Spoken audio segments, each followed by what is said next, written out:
What's up, everyone?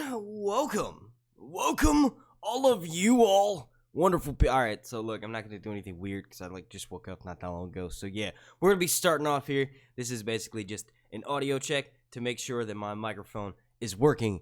Let me rephrase that. To make sure that my $130 Blue Snowball microphone is working, because it should, but it wouldn't the last stream. So yeah. Let's give everyone, like, I don't know, maybe 5 to 7 minutes to get here. How are you all doing today? How's everyone rocking in the chat? I'll be typing in the chat. Yes, there's a face cam today. You get to see my ugly mug. But yeah, I'll be in the chat. I'll see you all in the chat. Be starting here. If you're just joining, in about 5 to 7 minutes.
Yeah, I was talking at first, but then I stopped. I went outside to go grab a quick smoke. No, Anubis, you're gonna stay in my lap until we're live streaming, buddy. Hey, you guys want to see my baby kitten? He's a year old. Can't see him because he's so black. But yeah, there's a cat here. I'm not just holding a black mask. Hey, wait a second, dude. Wait a second. Hi. Hi, everybody. Hi. Kitty's out in the living room taking a nap because he just had a whole can of wet food. So yeah. What's up, everyone? Welcome to Sir Hans Reviews. My name's Mark, and in this video, we are going to be discussing the massive fucking spoilers that just got dropped on us this week. I did a video for it the other day covering the early spoilers, which was basically, oh yeah, click out of this video if you don't want to know any spoilers. I'm not really sure why you clicked on the video to begin with, but it started off with like Sophie and Maisie. Well, not Sophie, I guess Maisie and a few others arriving at this place in Sevilla in Spain.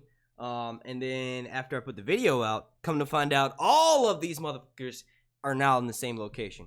So what I've done is went to Watchers on the Wall, went to reddit.com/freefolk, went to winteriscoming.net, went to all these different sites, sort of compiled it together. We're going to be using Watchers on the Wall's most recent article on this as sort of like a guideline. And I guess for the next 50 minutes or so, we're just going to sit here and sort of theorize about what could actually be happening. There are a few different possibilities. I'll propose those to you now. There's, I think, three are the most popular. There's the idea that it's a wedding ceremony taking place in King's Landing. Don't think so. If Jon Snow's going to marry his aunt, I think it's going to be in Winterfell, if Winterfell is still a thing. I guess we'll discuss the theories as we get to them. The second one is that it's actually sort of just like a going away party for the entire cast, which in my opinion, some of the characters that have been shown photographed just joined this season because we haven't seen them on screen. So it doesn't make sense for that to, I guess if they're a part of the final season, they can come to the wrap party. But I feel like the wrap party should be for everyone who's had a major part in the show and that's still alive. Not even a major part, just like has lines on screen, not someone we've never seen before. And then the third option is that, and this is probably the most likely, this is my choice, is that Jon Snow has been forced to take Daenerys, her army, his army, their family, down to King's Landing because the Night King has destroyed Winterfell. I honestly wouldn't be surprised if Cersei had a hand in sort of helping that too. Maybe she sends 20 good men up north. But real quick in the chat, I'm going to do some shout-outs. Let me see who all is in the chat right now. I have the thing up on my phone here, so yeah, we'll do that. Oh, wait, turn it down. I hate the sound of my voice. All right. Wait, is that okay? Let's see. Go back up to the top of the chat. Shout out to Karen Laws, Emmanuel Falza, Sunshine Roth, the Prince That Wasn't Promised, Helen the Legendary, Johnny B. Crazy, Mikhail Ariel. I know I butchered that, sorry. CC Zaragoza, Johnny B. Crazy, Zoe Payne, Jacob Endicott, Livia Joseph, Antoine Lewis, Amanda Duncan, Black River Bailey, Chicken to Jail, what's up? Haven't seen you in a while. Dean Anderson, JFox22, he's actually an artist that I follow on Instagram, and he made this amazing freaking painting, which I'm about to show you guys real quick yesterday, and I had to ask him for it, and he said it's mine, so I'm gonna be getting this painting once I finish setting up my P.O. box, which I need to do, because I know there's a couple of you guys that wanted to send me something. Nancy included. Hang on one second. Where is it? I follow a lot of people on my Sir Hunt's Instagram, so it's kind of hard. Did anyone else see this picture from Esme Bianca yesterday? Jesus Christ, that is sexy. I love boobs. Here it is. This is the image. That's mine. That's Sir Hunt's new painting. It's going right back there. Right back there. Like, literally right there. It's going to be dope. I can't wait. So, like, he was like, zoom into the eyes and you'll notice something. When you zoom into the eyes, you can see the fucking Night King's face. Like, a silhouette of his face. It's dope. I love it. What can I say? One thing, like, if you do variants of this, one thing that immediately popped into my mind is if you gave Daenerys the ice look and Jon the fire look. Just so it shows that they're embodying both sides of their prophecy, if you will. Like, Jon is allowing the fire to consume him and Daenerys is allowing the ice to consume her. I don't know. Just a little thought. But, yeah, shout out to J Fox Art. Make sure you go follow him on Instagram. Back to the chat. Reading out the people that are here. I think I got everyone. Spanktube86. Jonathan Haymaker. Carrie McDonald. House Proud. Funzilla. I think I got her. Barcy the Bearded, last of his name. Every time I see that, I think of Barcy the Bastard. I don't know why. Stephanie Harding. Forrest Blurta. And once again, I know I'm saying your name wrong. I apologize. It's Albanian. I wish I knew how to say it in Albanian. Apparently, Johnny the Irish Wildling got it right. So I'm going to have to go back and watch the stream that he said it on and imitate what he said. Or how he pronounced it. Roxanne Cox. All right, so without any further ado, I think I got everyone. And if you're just now joining, well, welcome to the freaking party. So yeah, let's go ahead and jump into it. I'm gonna go ahead and read this article. This is from Luca Nieto, and he will actually be at the Con of Thrones in Dallas, if I'm not mistaken. We will be discussing some Con of Thrones news, because your boy, this guy right here, this motherfucker right here, got a fucking press pass. So I'm gonna be up close and personal with, bro, can you not pull on that right now? You'll pull the whole light down, and it'll smack and probably crack my monitor. Can you not do that, please? Thank you, sir. Thank you, sir. I appreciate. Here, I'll let you out. Bye. For him to come back 10 fucking minutes later and start scratching up the carpet because he wants to get back in to see his daddy. What was I saying? Oh yeah, Con of Thrones. Yeah, up close, personal with some celebrity cast members from Game of Thrones. I'm fucking excited. I applied for the press pass like a month ago, and I was nervous because I didn't hear back yet. But I just got the news the other day, and I literally just dropped my phone. I was like, "What? My channel is giving me some sort of credibility to allow me to get close to celebrities? They don't know I'm a super fan." I'm gonna lick Sibel Kekili's forehead. I'm just kidding. Why am I even saying dumb shit like that? They're gonna revoke the pass. All right, here we go. A few days ago, we placed a main cast member in Seville and considered it big news. After all, the shoot in the nearby ruins of Italica, which we knew as the Dragon Pit, has been remarkably quiet compared to last time. So just sort of skimming through here, the first news that we got was of Tyrion and Sansa's body doubles taking pictures with fans. Now, I will say that it's kind of weird to see someone look similar to Tyrion and Sansa, but then at the same time, not really. You know what I don't know. It's a little bit weird. It's like they look like them, but then they don't. But then they look like them, but then you look again and they really don't. So I don't know. I guess it works for their favor because they are stunt doubles. And then we found out, Tyrion took a picture with a chef that was locally in town. And then this is where it gets really exciting. So Maisie Williams, I actually follow her on Instagram. She started posting these Snapchat things. I think one of them, she's in some hotel, right? And she's like walking down the hallway. And then sexy ass Sophie Turner comes walking from around the corner. So we have Mophie reunited confirmed. And then she starts posting more Snapchat. It's almost like a story, I guess, because it disappears within 24 hours. Then she posted more pictures of she's at a soccer game, and you can or football, and you can tell in front of her are Dan and Dave. Like I don't know, maybe it's a little bit weird that I know the low lit silhouette of the producers for the TV show, but I mean, I don't know, it's part of my job. So yeah, you could see Dan and Dave there, and then more and more started to come in. I think one of the most surprising ones was Jack and Hagar. I'm not even gonna try to say his name. It's like Tom Washilla or something like that, but he was spotted, which is awesome, because not only does it confirm to me that he'll be in season 8, but Arya may actually have to pay some sort of price for basically running around telling everyone she's a faceless man. You know what I mean? She's not physically doing that, but she pretty much is. She let Sansa know right away. She's using her skills, so to speak, out in the open. So there has to be some sort of punishment for this. That's one of my biggest draws with like season 6 and season 7, and I don't have very many of them, is that it doesn't seem like consequences are as heavy as a theme on the TV show as they used to be. You remember in season 4 and season 3, anytime a character got a win, there was an immediate sacrifice that was made for that. So there was like, you could say, heavy consequences to pay no matter what you're doing. But that seems to kind of slip away from these last couple seasons because we're focusing mainly on the story. We don't have time to have everyone having to pay for their crimes, so to speak. I guess even if you're doing good things, I don't know. But then we have this image right here, which I'm super excited about. We got your boy Joe Dempsey. I'm gonna at some point we're gonna stop and I'm gonna try to formulate with you guys some really good questions. But for these interviews, I think it'll be like a group interview style. I don't know if I'll get any one-on-one time with him, which I did request that because there was in the press pass, they ask you if there's anyone in particular that you want to interview. And, obviously I listed my top 3 that I want to get one-on-one time with. But if it's like last year, it might be a group style where we have the actor or the person who works on the show and then like up front, and then there's like a group of the press and we kind of all just take turns asking them questions. If that's the case, then obviously I'm going to have to, sort of narrow it down to make the best questions. But one of the ones I came up with for Gendry, courtesy of one of my Patreons, the drowned god of tits and wine, was how in the fuck did he run so fast? I think that's a fair question.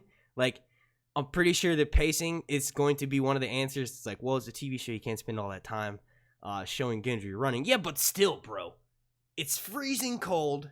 There has to be something more to that. Are you a secret Targaryen? Is that why you stayed warm that whole time and you didn't freeze? And then I think a good one for Shay would be, why was she spotted filming for season 6 and we didn't even see her? She was spotted over in Essos over in Essos, yeah, because that's a real fucking place. She was spotted somewhere over in Europe where they filmed scenes for Essos, and she was like shown with a hood on her face, and she was in like beggar clothing. So as soon as I saw that, I immediately jumped to, oh, they're doing like a Tyrion's hallucinating right now. He's probably so drunk he's like tripping, and he sees Shay, and it makes him like guilt trip back into reality. I don't know, the scene could have been cut. A lot of people were saying that she's friends with Dan and Dave, so she was just there, but that doesn't explain why she was in their clothing. But anyway, continuing on with these most recent spoilers, here's a picture of the boy Tyrion and Sansa, and I believe that's Arya. Oh, holy shit! That's why we made this video. The Night King is there as well. So honestly, what could be going on here? And, you know, I'm backtracking a bit here, but the fact that we saw Sophie and Peter Dinklage's body doubles there, it kind of makes me think that they might be filming something together. I honestly think that if Sansa is supposed to get married, if that's the route the show's taking her, Tyrion would be the best bet. But I don't think that's like such a stretch. I don't even know if that would happen, just for the simple fact that it just seems like it would be too forced. Like, I don't know. I feel like if Sansa doesn't die, like defending her house, maybe rescuing Arya or rescuing Bran, allowing them to escape, and she sort of sacrificed herself, if that's not her end game, I honestly see her being a queen who doesn't have to marry. Like, if she becomes the Lady of Winterfell, she doesn't have to marry. Like, obviously they need to procure another heir for House Stark somehow, but I feel like she might be such a strong independent character that she doesn't necessarily need to marry. Same with Arya. But then again, like, they've made it such a heavy theme that, like, family ties and pacts are everything. So sort of doing away with that in the end would be awesome, but then at the same time, sort of not, because it doesn't keep in line with the way that things have been going. So I don't know. So yeah, what do you guys think? Let me pull up the chat real quick. I've been neglecting you guys. Do you think there's anything to it that Sophie's body double and Tyrion's body double were seen filming together?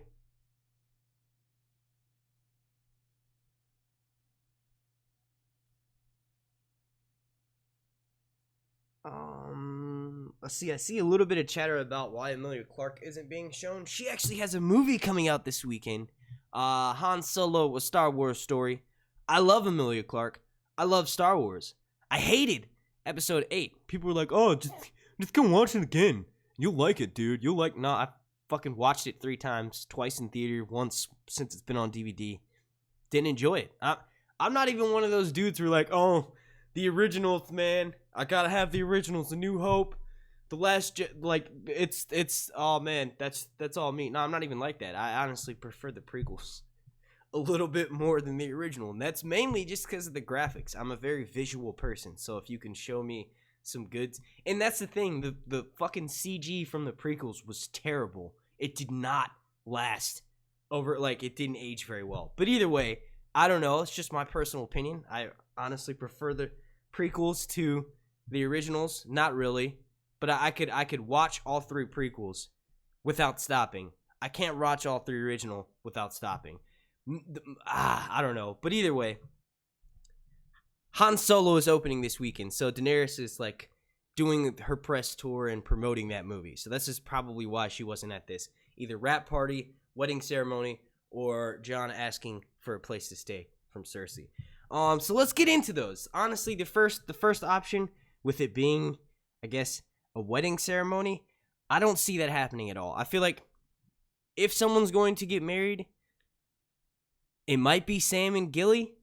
I don't know. Like, Daenerys and Jon are aunt and uncle. So for them to get married, and in King's Landing for that, I guess you could argue that, you know, they took the Iron Throne, so they moved down to King's Landing, so they want to continue with Targaryen family history and have a wedding in King's Landing. That doesn't really seem like either character. If I had to pick, I guess it would be more Daenerys. But I don't see them being so okay with the fact that they're aunt and uncle and the fact that they've already had sex that they're willing to go and get married. They might be. It would be completely out of left freaking field if you ask me, but I don't know. I just don't see that happening. I feel like we'll be lucky to get them even accepting and to still continue to have both sex after they find out. I feel like there's going to be some disgust with each other there because it's been a big theme about why Cersei is an unfit ruler, not only because she's batshit insane, but also because she's having sex with her brother. So it might be okay in certain parts of Westerosi society, but for the most part, siblings, no. Cousins, I guess they're more accepted. Aunt and uncle, we really haven't had much precedent for this, so I don't really know if they're gonna be okay with it. I think it would be interesting to discuss, and I kind of can't wait to find out, but I don't know. Excuse me.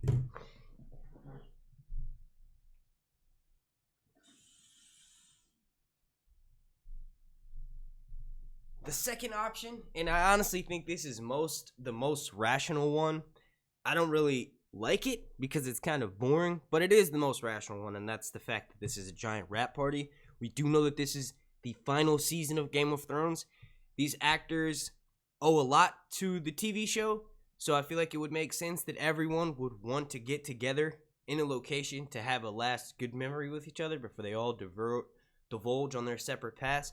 We do know that there might be some people who make it, and there might not be some people who make it, but we can guarantee you Game of Thrones Season 8, Episode 6 will be the last time you see any of those characters being portrayed by any of those actors on screen. So it makes sense. Everybody's getting sentimental.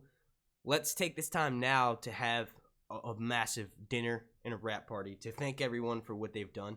And we honestly saw back, I think it was like 2 months ago now, when there was an image of the plaque that went online. It was basically thanking everyone for a 55-night long battle that they participated in, which is, in my opinion, the Battle of Winterfell. So there is that, sort of standing, and I'm going to use this word again, precedent, that they are thanking people for their time. Maybe they know Sevilla is gorgeous. They have to film there. So, I honestly think that the Dragon Pit is going to be shown again. We've had lots of leaks confirming that they will be filming there. So there's going to be certain characters that I don't know if it'll be every single one. Mark missed a super chat. What? I did? Oh, holy shit. Oh shit. Thank you, Carrie McDonald. She says, can y'all talk about the role of the Golden Company? Yeah. Thank you for that super chat. What in particular because I was about to say I can link you to a video that I've done about the Golden Company and where I think they may be going. Game of Thrones Season 8, but I won't do that. I honestly feel like they have the chance to bring over some elephants from Essos. That would be fucking amazing to see a giant war elephant on a ship. It would remind me so much of the Return of the King. Like, we saw the men from the east, I think. They brought those massive elephants to wreck shit in the Return of the King. Was that the Two Towers? Oh, man, this is embarrassing. I don't even know, man. I don't know. I can't tell you. But yeah, we could also have the potential, and I'm sure you've probably heard this. I know I've said it multiple times. It's mentioned in the show that Jorah Mormont has worked for the Golden Company. Before he came to work for Daenerys' brother Viserys, he worked for the Golden Company for 10 years. So I think that's setting up, though obviously, and if this happens, the episode that we see them, when they do the recall flashbacks where they're like showing different scenes that are going to be key for this episode, if they go back and they show Jorah telling Daenerys that he's worked for the Golden Company as one of those clips, which it did happen, if they show that before the episode, we know that Golden Company's going to flip sides and join Daenerys' cause because of Jorah. So it would be awesome to have Jorah fall so low when he was betraying Daenerys, but to go off and get himself healed, and then to come in at the last second. And last season, he did some good shit, but, I mean, he hasn't had that much of a redeeming scene. Honestly, Sam took away all of what was, I guess, the credit for healing his grayscale, because he did that, and it was such a risky surgery, and Sam could honestly be infected with grayscale right now. He's not, but I'm saying he could have gotten infected. So, I mean, other than that, that's pretty much it. I can't really think of anything else other than, like, the actual meeting of them. Like, we're gonna see Euron go and retrieve them. There were some pictures from a battle, the massive battle, like the biggest battle in Game of Thrones history, where we were shown some suspicious looking armor.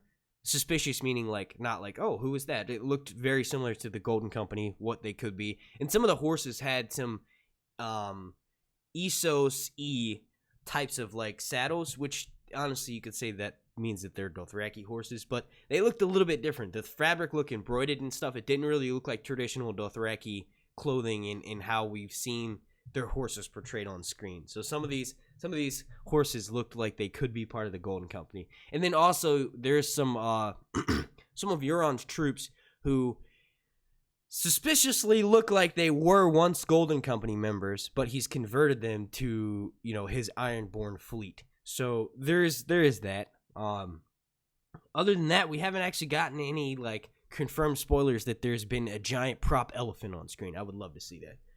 But thank you again for that super chat, Carrie. all of those are needed, by the way. Like, I mean, whatever, dude. Don't go into that. I was about to go into a little rant. There's no need to.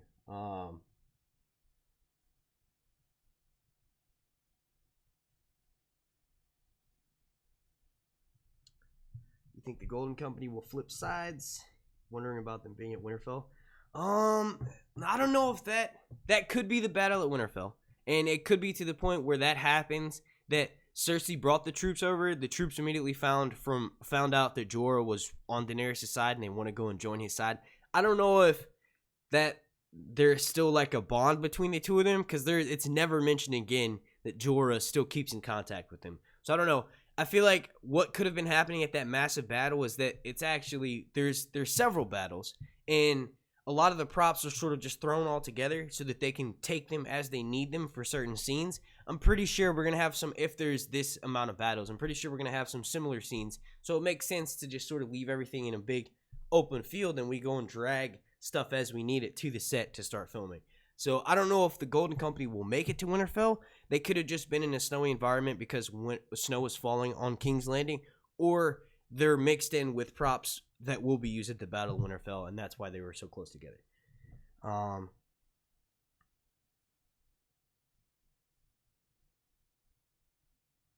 You guys just made my day. I thought they'd be an hour tops.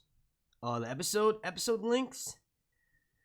Honestly, as long as they're taking to film, I want there to be 3 episodes that are at least an hour and 15 minutes. And I don't mean no bullshit where it's like an extra long intro and then we have an extra long explained scene with the director sit down after the episode. I do enjoy those, but I'm saying I want actual screen time of scenes for an hour and 15 minutes. Like, you can include the titles in that, the opening titles, but that's it. Everything else has to be news. I want there to be, okay, let me bring it down a little bit. If not 3, at least 2, right? So maybe the opening episode 1, and episode 6. Make them at least an hour and 15 minutes, like how long movies used to be.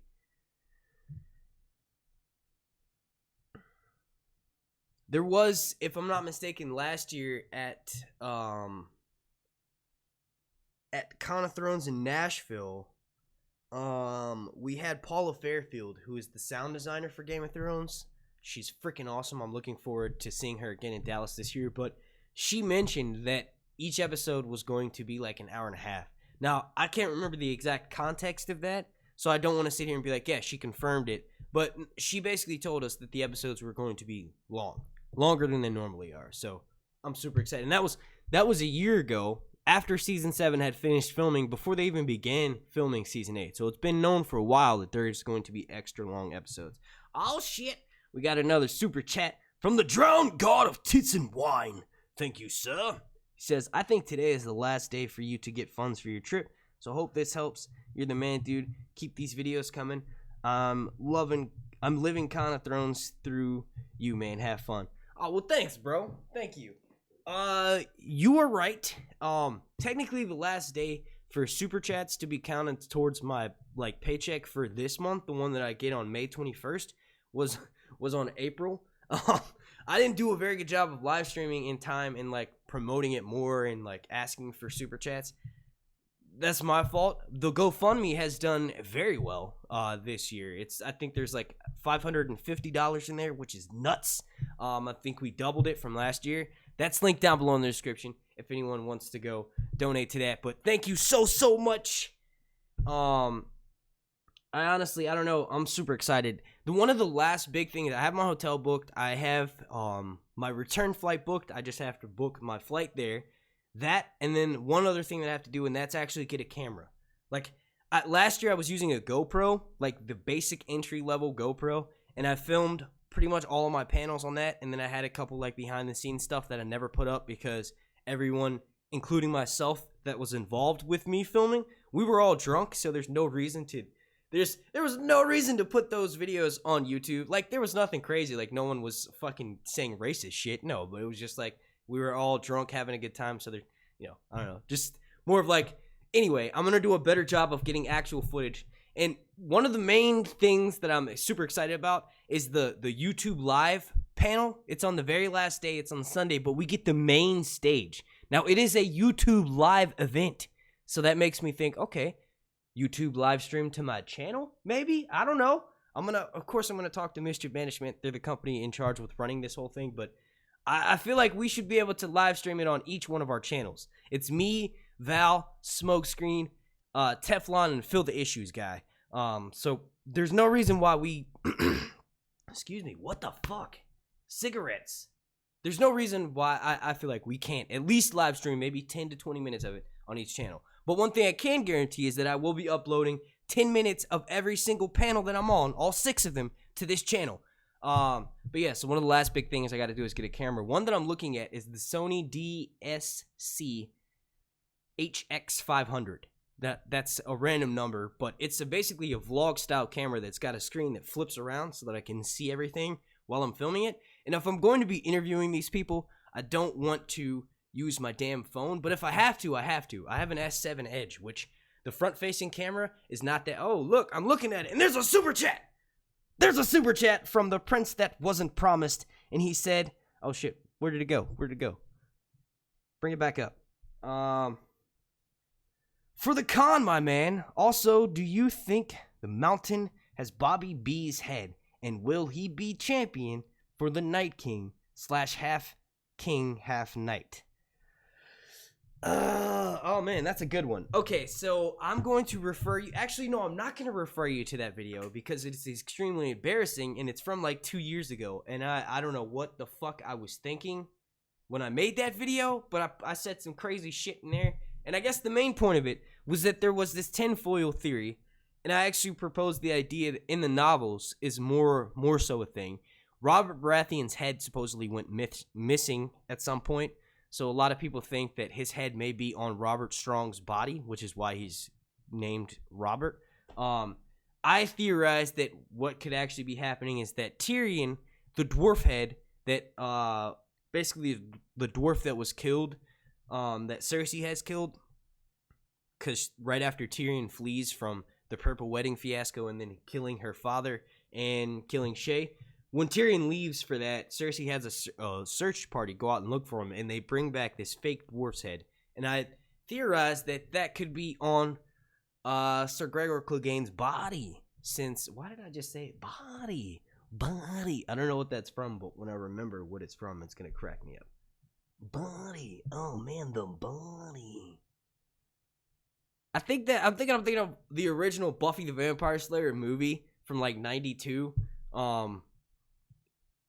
And the one dude, Pike, his friend Pike, I don't remember their names. They were like really big 90s actors and actresses. Whatever. No. It's Always Sunny. Dolph Lundgren's body. That's what it is. They the fucking McSmelly, like, Dennis or Mac and Charlie come up with this idea to have a movie. They want to write a movie for whatever reason, and they came up with the idea that there's the scientist who has the head of a dog, but Dolph Lundgren's body. Oh man, took too long to explain the joke.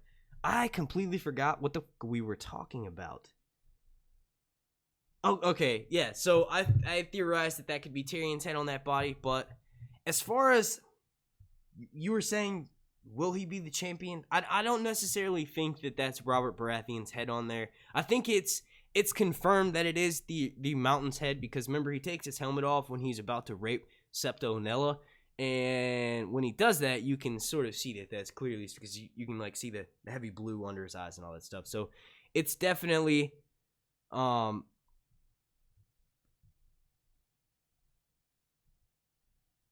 Yes, House Proud. Yes, you got it, dude.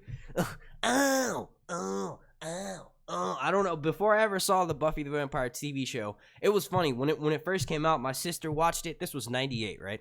My sister watched it, and I was a little bitch. So I told my stepmom, I was like, she keeps watching this show before we go to bed, and I keep having these bad dreams. Buffy in the 90s and early 2000s, that was fucking scary, dude. Like, there were certain episodes like Hush that were legit, like, I was like, oh my god, there's going to be silent demons that come and steal my voice, and I can't scream when they take my heart out. Like, yeah. But no, I told on her, so we had to stop watching it. And then a few years later, I actually saw the Buffy movie, not the ones that they made with Sarah Michelle Gellar, but the original one from the early 90s / late 80s. I saw it on TV, and I was like, this isn't that scary. So then I gave the TV show a try, and I was older, so it didn't scare me anymore. But yeah, he's like floating outside the window, and then when he does get stabbed, it doesn't kill him right away, so he's like, like, I don't know, it was really funny. Yeah. What was I saying? Jesus. Okay, so Sandor Clegane being able to be controlled by the Night King, 100% a possibility. I honestly would not be surprised, which I don't think this is going to happen, but I would not be surprised if Jon Snow could maybe be controlled by the Night King. He is the undead, and if he could be controlled, he would have done it at... I'm immediately going back on what I'm saying here. He would have done it in Season 7, Episode 6, when Jon was beyond the walls. Perfect chance to do it. He could have controlled Jon and had Jon wipe out his entire group without them even knowing what happened. What are we even talking? I have no idea. It would be interesting if the Night King can control Sandor Clegane or Gregor Clegane. I don't even know if it'll get to the point where the Night King will be that close to Cersei. I honestly would not be surprised if, because Cersei's been such a shitty person, she's saved from ever having to even look at the Night King. Like, she doesn't even come close to him. She might die, but it's not going to be from the Night King. She's too deserving of that for that to happen. Like, we all want the Night King to fly into King's Landing on his dragon, pop through the Red Keep, and cut Cersei's neck. We all want him to do that. And because of that, I don't think she's going to die that way. I honestly see her living until, like, the last couple episodes of the show. The last couple moments of the show. Like, maybe she doesn't even die. Maybe she just gets put in a cell, and that's the last we hear of her. Because honestly, death is too easy of an escape for Cersei. She's never had to pay for anything, really. I mean, she lost all of her children. But you could argue that her actions caused her to leave her children. So her actions of harming her brother and making most people hate her allowed that and opened up the doors for that karma to come back around and take her kids from her. No one deserves to have that happen to them. Just like no one deserves, like, you shouldn't wish death upon another man. But this is a fictional TV show, and she's been a cunt. So, you know. Oh shit, we got some more super chats. Super chat from Mac Knife. He says, I think there will be a very emotional scene with the White Hodor and Bran. Do you think we'll see a lot of moments like that? Yes. I honestly feel like Hodor holding the door, and then that's just the last we saw of him, when he's clearly not going to be burned, and he's clearly not going to be, saved from being turned into a white, because he clearly died. there's just too great of an opportunity for them not to take that. And honestly, the way I see it going down is Bran doesn't actually run into Hodor, so to speak. He runs into Hodor's spirit in his essence inside the rearwood net. And one of the last things Bran can do is free him from the grip of the Night King. So let's say Bran is able to fight the Night King to the point where he releases his grip. Because he's been wounded so much, he releases his grip on certain people, and then Bran ends up staying down there long enough to hold the door for Hodor and others who are possessed by the Night King in the afterlife to go on and pass to death or whatever. Bran will hold the door for them to, escape. The same thing that Hodor did to him. As far as actually seeing Hodor on screen as a white, now that would be badass. I don't know if they would be able to keep something like the actor who plays Hodor, who's 7'4" and massive, and whose name is slipping my mind right now. I don't know why. Don't ask me why, but I don't know if they'd be able to keep that under wraps. So if he has shown up so far, we would have known about it. And as far as do I think we'll see a lot of moments like that? Hell yeah. I honestly think one of the most guaranteed emotional moments is going to be between Jon and Arya. You know what I mean? I feel like Arya's sole motivation, I don't want to say in life because it's been to avenge all of House Stark, but one of the things that's been able to keep her going is the fact that Jon Snow's still alive. She hears about him being alive, and then she hears that he becomes the Lord Commander at the Wall, so that's initially why she wants to head up north. She hears that he's just at the Wall, and that's why she wants to head up north. Then she finds that he's the Lord Commander. Then she finds out that he retook Winterfell. So one of the main things that, one of the main people Arya still got a lot of respect for, and I think who will bring back old Arya, which is like not vengeance, sycophant, crazy psychopath, would be Jon, is to humanize her. Just like I hope Jon's going to be able to have that same effect on Bran. So, guaranteed emotional reunions between members of House Stark. I honestly wouldn't be surprised if there's an emotional reunion between Sansa, there we go, Tyrion and Sansa, because the last time they saw each other, Tyrion, I don't want to say had the chance to rape her, because that sounds so fucking cruel and harsh, but he had the chance to do certain things that would have been considered dishonored, and he didn't. So there's that connection there. I don't want to say there's a love connection, but they do have that connection there where Sansa was very vulnerable and in a weak position, and Tyrion didn't do what he could to take advantage of that. So I honestly think there's going to be an emotional reunion there. That's really all I can think of, I guess. I honestly want to see Howland Reed brought into the picture, but that's not really an emotional reunion. Maybe we'll get to see Mira showing up once she gets back home. Maybe we'll get to see that. I'm trying to think right now which episode she left in. I know Bran gets to Winterfell episode 3. Episode 4 is the massive battle.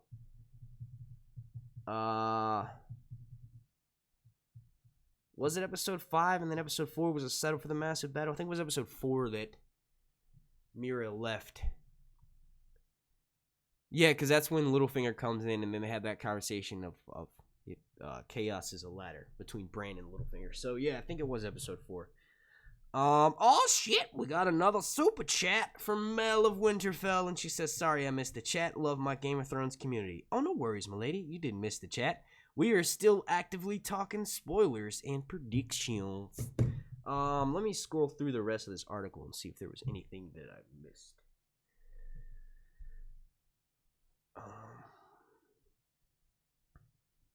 Other than this, the fucking Night King. The fucking Night King, yeah? He looks like he's a creepy dude. He's a fucking Night King. I think we pretty much covered all of that. We talked about all 3 options.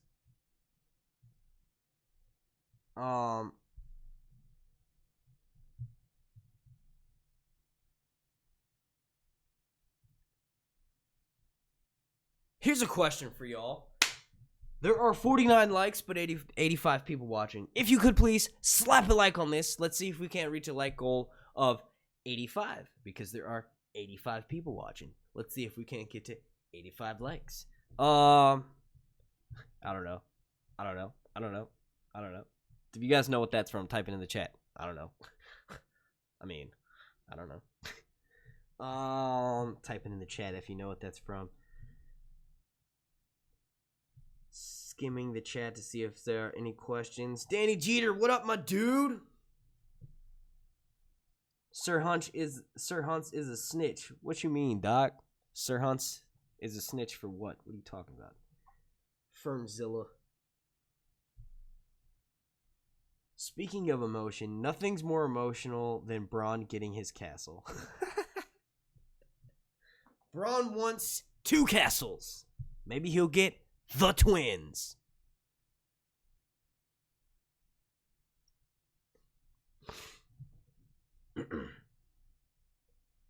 Q&A, do you think in order for the Hound to defeat the Mountain, he will have to die and be resurrected to match him in battle? That's a good question. It's a really good question. We do know that Sandor is not undead. Gregor is undead, so it's kind of really hard to kill him. I think Sandor is going to have someone else helping him, like either Arya or Brienne. But here's the real question. Is it not already considered that Sandor died? He was near dead. If you remember, Brother Array told him that it took 6 Maesters to heal him, and they all said he was going to die, but somehow he ended up surviving. So how do we know that they didn't perform some sort of light pseudoscience witchcraft to bring him back? So maybe he is undead. He metaphorically died. The Mountain physically died, but Sandor metaphorically died and is reborn. So you have these 2 undead Cleganes fighting each other. It's the Undead Clegane Bowl. But I honestly think that he's going to have someone else with him helping. Most likely Arya.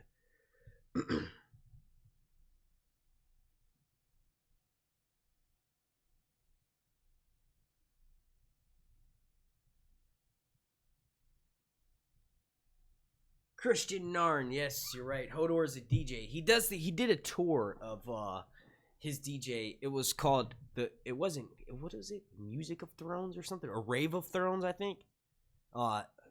It was something like Rave of Thrones, and he was basically DJing the Game of Thrones title music, but with different like crazy like you know, that kind of stuff.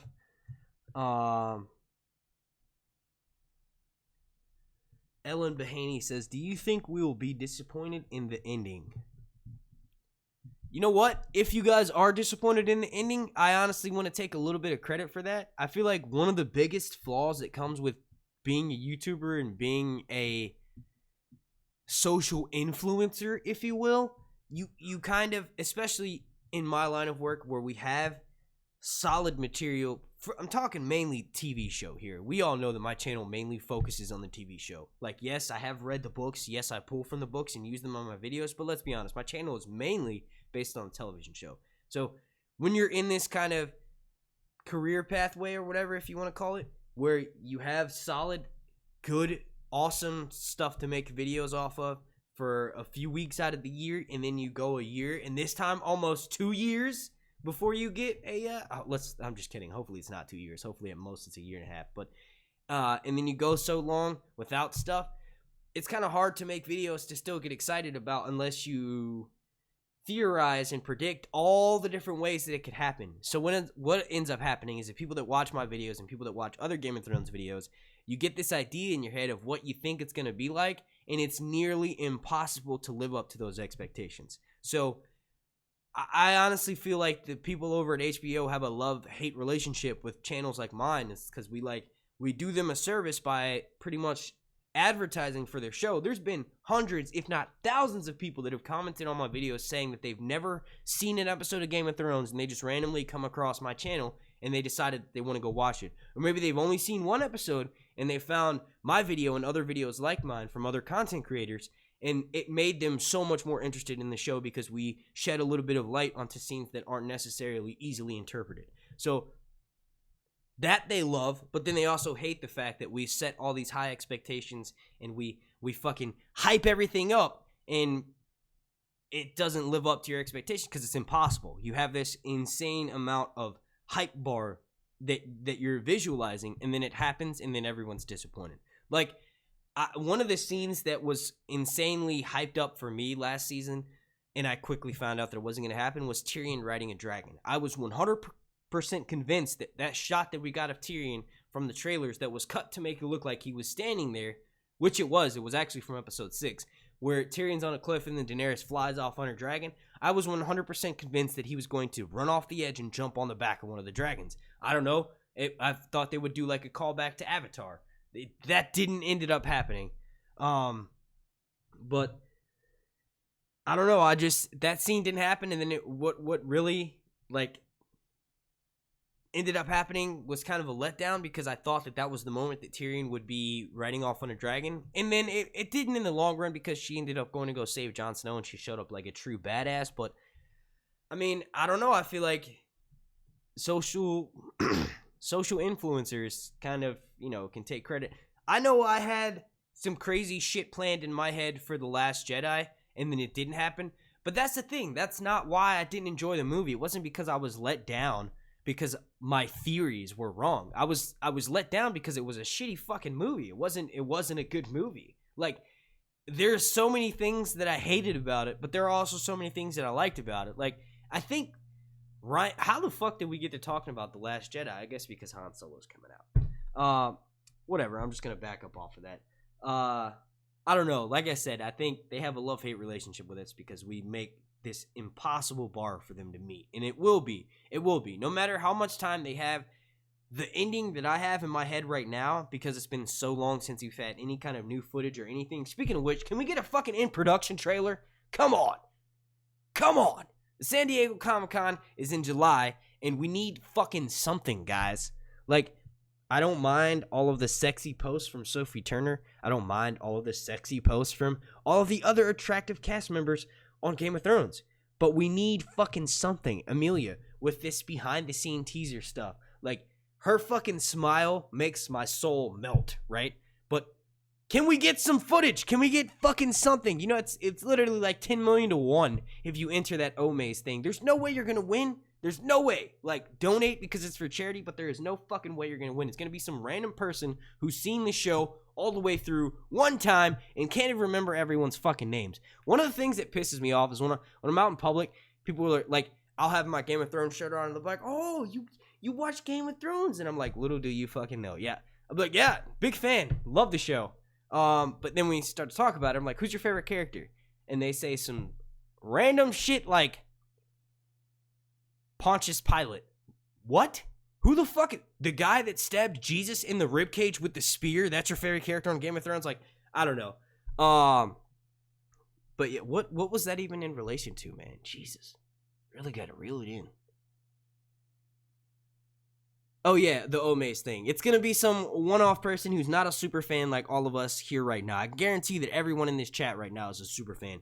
Otherwise, why in the fuck would you be watching this ugly brown bastard talk about Game of Thrones if you weren't a super fan, in my opinion? But yeah, oh shit, we got a super chat from Danny Jeter, and he says, for taking credit for ruining Game of Thrones ending.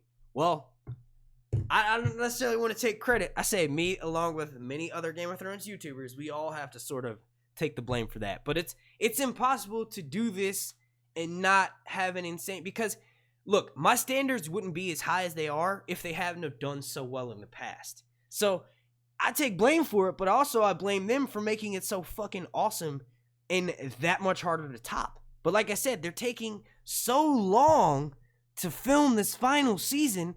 There's no reason whatsoever why we should not have an amazing season. And I think what may happen is there's going to be, just like with every season, there's going to be fucking haters. There's going to be like, oh, it's so cliche, it's so Hollywood. Daenerys shows up and stabs Jon with her dragon's tail, and then he's reborn because Melisandre, like, who cares, dude? Go back and rewatch it. Once you rewatch it, that's when you'll enjoy stuff.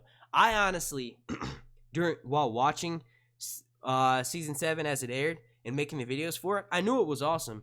It really shows you how awesome it is when you watch the seasons consecutively. So when you rewatch, which I always do, go back and rewatch from season 1 all the way up until season 7. You really get to see how fucking amazing the season is, because there's a lot of subtle callbacks to season 1, season 2, season 3, 4, 5, and 6. There are a lot of them.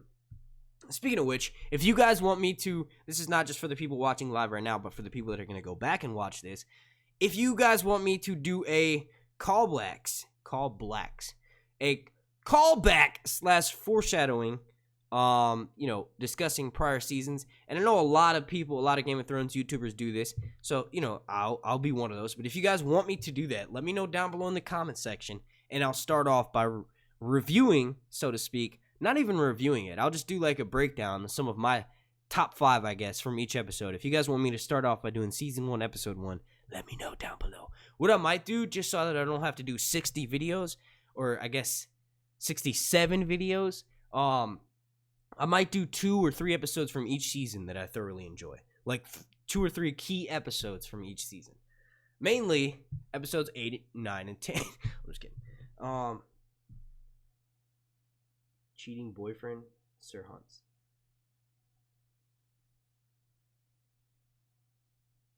What? What does that even mean? I'm better than the cheating boyfriend? Is that what you're saying? Like, what? Oh, man. That's so random. That's one of those questions where I'm like, what? Smokeahanas, what up, Nicole? I'll be seeing you in a few weeks, girl. Hopefully you're going to bring down some mountain. I'm not even going to say that because I feel like that would get demonetized. This video is already demonetized anyway. Did you guys get an ad before you watched this? If you did, what I'm about to say is probably going to demonetize it. Bring down some of that mountain acid. I'm just kidding. Let me stop right there. But nah, yeah, let's do that. Maybe some mushrooms. No, I'm just kidding. Can you fucking imagine if I went to one of my panels hallucinating? Hello, nice to meet you. I'm Sir Funts. Like, what? Everyone looks at me all weird and shit. I'm like, oh, sorry. I'm just entertaining a crowd of dinosaurs. Oh, man, that would be so fucking nuts. Oh, man. I'm just kidding.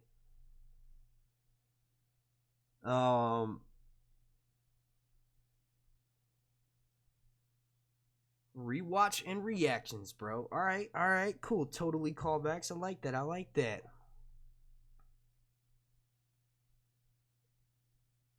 Oh, it means it's better to be here than being depressed about it. Oh, well, thank you.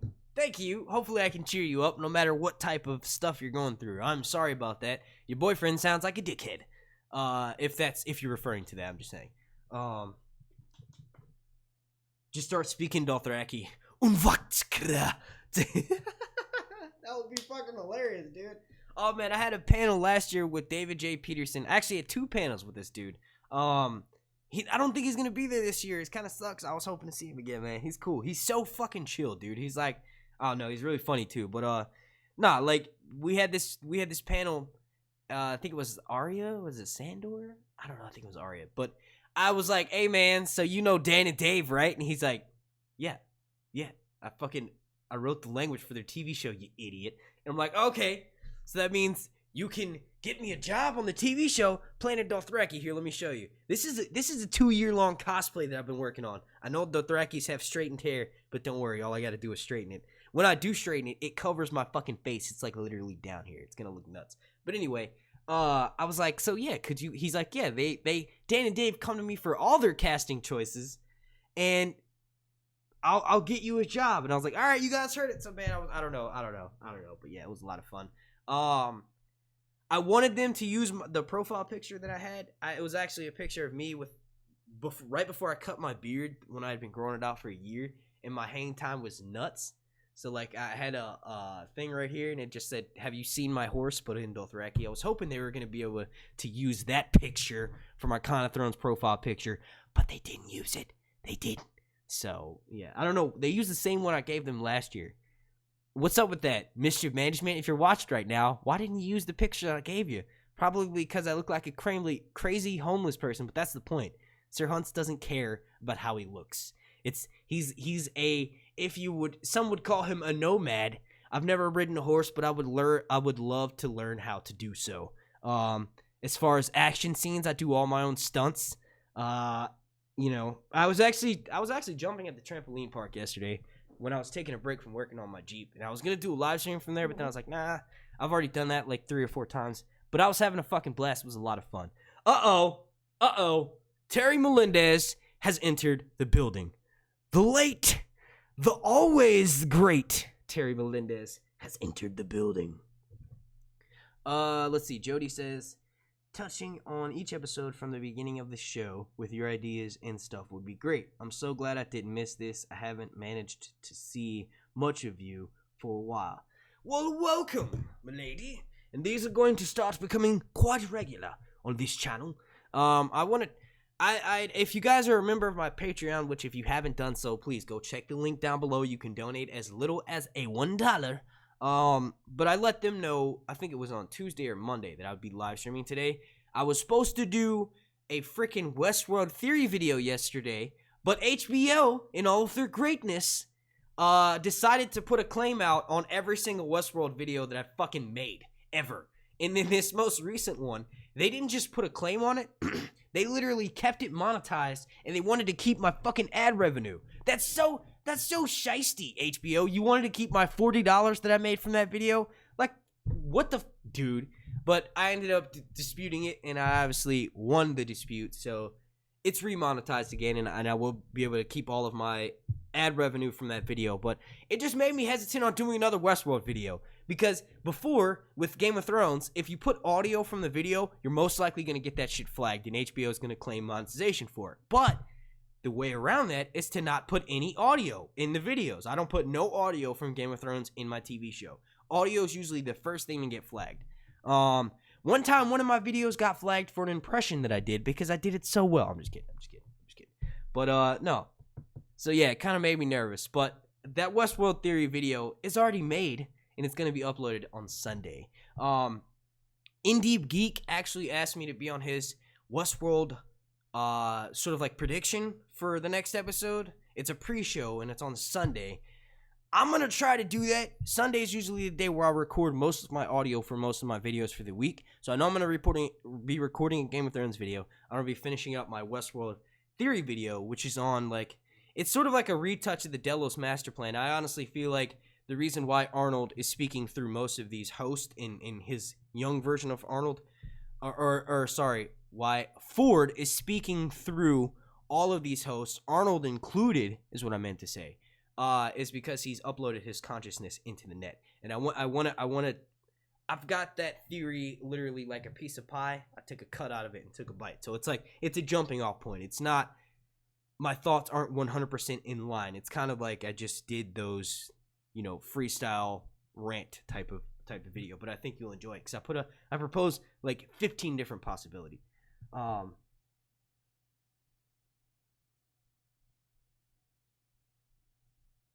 Please kill Cersei. Why?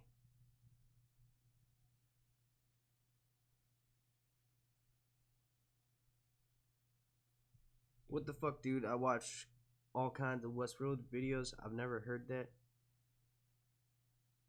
What do you mean? With them claiming the audio or claiming the video? Or the theory that Ford uploaded his consciousness?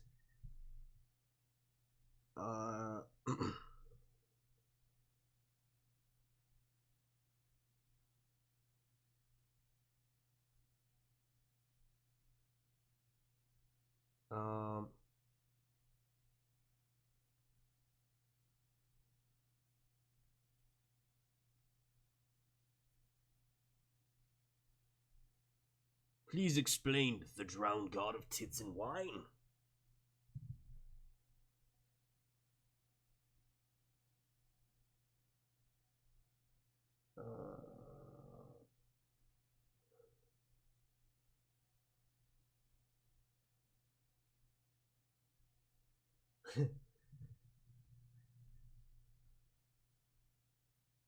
Cersei's gonna make it to the end of Game of Thrones. You are correct. She is. Technically, they've all made it to the end, right? So these 6 episodes, unless there's a time jump the last episode, these 6 episodes are likely going to take place one after the other. Like, you know how, what was a movie that I saw recently that was just one giant 30 minutes? It's going to take me a while to figure this. Infinity War was literally over the place of like an hour. The 2-hour-long movie, it was so fucking intense that it was like literally, it is the greatest movie of all time. If you don't fucking say that, I'll smack you. It's the greatest movie of all time, hands fucking down. Like, there are several movies that are very nostalgic for me that remind me of being younger, and it's awesome for me to watch, and I do thoroughly enjoy those movies, and I've had a longer relationship with those movies, but Infinity War is the greatest fucking movie of all time. But the gist of it is that it takes place over a very short period of time. So I imagine that same thing happening for Game of Thrones. When you realize that there's not a lot of time in between, it's just that much more intense. Like, you're just scene by scene by scene, but we're seeing everything. And I honestly feel like we get to see more of it because we're not worried about having time pass and then characters change or scenes change or whatever the fuck you want to call it. It's way more intimate to have it shot in a shorter time period because I feel like we're never missing a second. You know what I mean?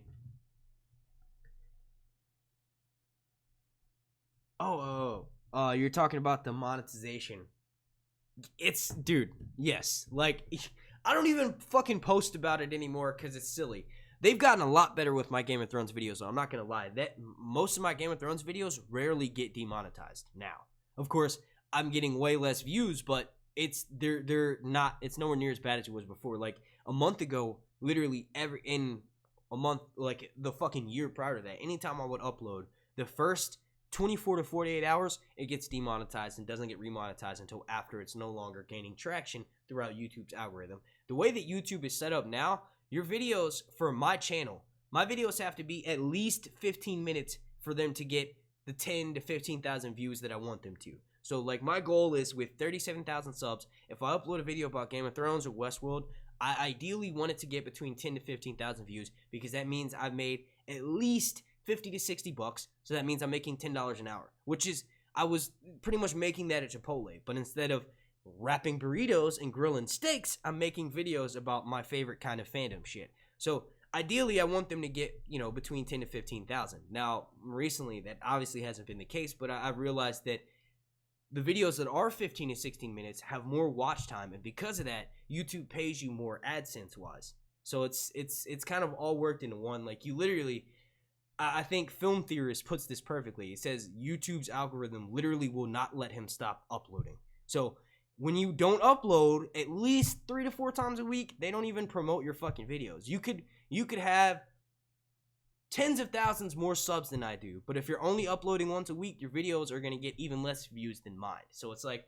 YouTube wants you, it's almost like how Twitch is. Twitch, you have to stream, I think, like 8 hours a week or something for you to even still be a Twitch partner. YouTube is slowly doing that with their videos. They want you to upload at least 3 to 4 times a week, and they want those videos to be no less than 10 minutes. On my channel, the key time frame for videos is like 15 minutes. All right, but look, we've been ranting about many, many different things. I'm going to go ahead and propose the 3 theories that I think may be actually happening one more time, run through them, and then I'm going to be wrapping this up so that we can keep it nice and short for those who want to go back and rewatch.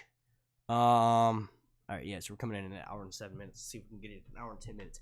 All right, so we have every single cast member arriving in Sevilla, and not only is the Night King there, but we also have Peter Dinklage, Maisie Williams, and Sophie Turner. But then there's more.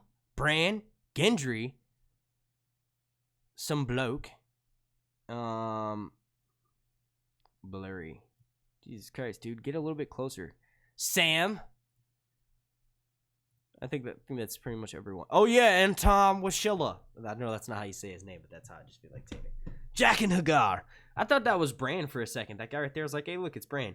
So yeah, we have all these cast members in Spain, and they're there for 3 reasons. Could be a giant rap party, which would totally make sense, and I'm leaning more towards that one in the third one. But, they want everyone who's taken a part in not only several seasons before this, which would explain why Jack and Hagar is there. Doesn't necessarily mean that he's going to be in season 8, but it could. It potentially could mean that. But it could either be, giant rap party. They want everyone to have good memories last time working with each other. The second option is that it is a wedding ceremony taking place in King's Landing. Jesus Christ, with all the gas. With Jon Snow and Daenerys, and they're, for whatever reason, deciding to get married in King's Landing. I don't think that's, there's not much credibility for that, which is why I don't really like it that much. And then the third option is that Jon Snow and Daenerys were shown, Jon Snow and Cersei. People thought that Daenerys might have been at that scene, because there was this woman wearing like this scarf that had her hair covered up, and it looked like there was a blonde, Daenerys' blonde hair underneath it, but it's not really confirmed. What is confirmed is that Lena Headey and Kit Harington met at that window, and that led us to believe that at some point Jon Snow was going to be taking his army there. And then a few weeks ago, we had literally the Unsullied and Dothraki showing up outside of King's Landing's gate. So this third option is that Jon Snow takes Daenerys, her army, and all of the surviving members from House Stark from Winterfell, takes them down to King's Landing to go and put up the final fight against the Night King. They realize that Cersei's going to need all the help she can get if she wants to survive this, and Cersei will likely allow them to stay at some place like the Dragon Pit. Totally makes sense. It's sort of like on the outskirts of King's Landing, and Cersei would look at it as an ultimate sign of disrespect, because that is what happened at the Dragon Pit back in the days of old is what Daenerys, or is what Cersei wants to happen to Daenerys again. So basically, during the Greens versus the Blacks, when the Targaryens were still in power and they still had dragons, they weren't the biggest dragons, but they kept dragons inside of the Dragon Pit, and most of them in there were like chained up and stuff. So what ended up happening is there's like this civil war going on between the Targaryens and the people of King's Landing. It's like this one guy who's sort of credited with it. I don't think if he has a name, but he's just this dude that like starts talking up a crowd and gets them frenzied and like saying the dragons own this city, let's take it back from the dragons. So he takes this group of civilians and they go to the Dragon Pit and they start to burn it down. One of the dragons that's in there actually sort of like breaks free, burns a lot of them, and then flies straight up towards the roof of the dome. When they do that, the dome comes crashing down and destroys all of the dragons and the people that are in that area. So I feel like Cersei allowing Jon Snow and Daenerys to stay at this Dragon Pit, if you will. And I honestly, there's a question I'll propose for you guys. Let me know down in the comment section. Do you think that Cersei's going to find out about Jon Snow's lineage? But anyway, Cersei allowing them to stay at the Dragon Pit where such a great tragedy happened is sort of like another smack in the face to Daenerys and the Targaryens, just because, you know, there's that painful history there. I don't know. The whole gang together for the final battle. Cersei needs to accept she's really no one. I mean, I want her to live, good sir, but not because she deserves it, just because I feel like that would be an ultimate, you know, bittersweet. Do you think we are being trolled by these photos? Possibly. Depends, because they could have, like, not even just trying to troll us. They could just be trying to have their rap party, and they know we're going to find out about it, so they're just like, fuck it, just post all you want to. But yeah, it's totally a possibility that it's just a rap party, and none of these people will even be shown in the final season in the same scene together, aside from, like, Arya and Sophie and, you know, maybe Peter Dinklage. Not maybe. He's headed to Winterfell right now. Alright, so with that being said, I want to thank you all so much for watching. If you could please slap a like on this video. Thank you so much to everyone who tossed some super chat love my way in the chat today. I do appreciate it. I want to thank everyone so much for watching Con of Thrones 2018, baby. Let me do that promotion real quick before we peace out of here. Is this a link to the website? Nope, that's the watch from the vlog. Con of Thrones. There it is. Bam. Alright, so yes, Con of Thrones 2018 is coming. Like I said, if you want to help me get the camera set up so that way I can interview these people without just using my phone, because I feel like it would look a little bit better for my social media outlet and my presence to have an actual camera. But either way, if you want to do that, you can donate. Con of Thrones GoFundMe is linked down below in the description. But Con of Thrones returns after a wildly successful premiere event to bring together the biggest fans, actors, and the epic worlds. Oh, wait, why am I reading this? Like, can you guys see this? Awesome. Yeah, it's gonna be dope. I'll show you my schedule real quick after I show you the guests. Because if you want to be entered into a contest to win an autograph from one of these guests, you have to slap a like on this video, make sure you're subscribed, turn your notifications on, leave a comment down below. I know it sounds like a lot, but this is an autograph from a freaking cast member. And then also, check out the gleam.io link that I'm going to pin at the top comment of this video to go and enter all the different bonus ways, which is basically retweeting a tweet on Twitter and watching the video through the gleam.io link so that you can enter another bonus way. But let's see. For the guests whose autograph you have a choice of for this competition, you have Joe Dempsey, you have Hannah Murray, Sybil Kakili, and I know I said that wrong, Kate Dickey, Esme Bianco, Cyril Farrell, Shireen Baratheon, the first version of Marcella Baratheon, Young Hodor, who sounds like a rapper, Young Hodor. No, I'm just kidding. I actually met him at a party last year. Cool dude. He's a tall guy. Tommy Dune, the Weapons Master, and my favorite, Paula Fairfield. So you can choose from any one of those people that you want to get the autograph from. All you have to do is the list of stuff that I just said. But I want to thank you all so much for watching. My name's Mark, and this has been Sir Hunt's Reviews. Rawr, a dragon noise. Rawr, dragon noise. You guys, I thought I was gone. Let's see, cute little Easter egg. What's a cute little Easter egg? I want to tell you a story about a little man, if I can. A gnome named Grimble Grumble. The little gnomes stay in their homes. Pink Floyd, motherfuckers. See you later.